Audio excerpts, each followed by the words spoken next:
Айбын әскери патриоттық жастар сайысы маңызды шара осымен екінші рет жалауын көтерді. Облысымызда әскери патриоттық бағыттағы 120-дан астам клуб болса, сайысқа соның ең мықты деген шәкірттері ғана қатысты. Аудандардың намысын арқалаған жастар жүгіру, секіру, арқан тарту, оқ ату және өзге де қолданбалы әскери спорт түрлерінен сынға түсті.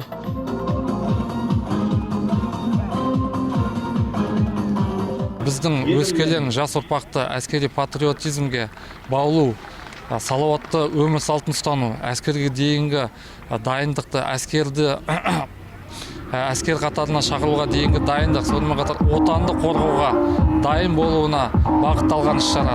Бұл осындай іс-шаралардың негізінде біз облысымыздағы әскери патриоттық клубтардың жұмысын жандандыру, оны қарай жетілдіру мақсатында атқарылып жатыр. Айбын әскери патриоттық сайысында ұлдармен қатар нәзік жандылар да бақ сынады. Солардың бірі Ұлбала Қалмұрат қызы, спортшы жанындай сүйетін бұрымды, шараға үлкен дайындықпен келіпті. Ержүрек қыз келешекте өзін әскери қызметтен көргісі келеді.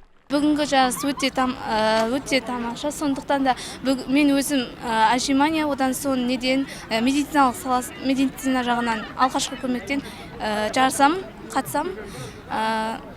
Өзіміз іріктелді аудандар бойынша, мектептер бойынша. Мен Бәйдібек ауданы Бөген ауылынан Бөген жалпы орта мектебінің артынан келіп отырық.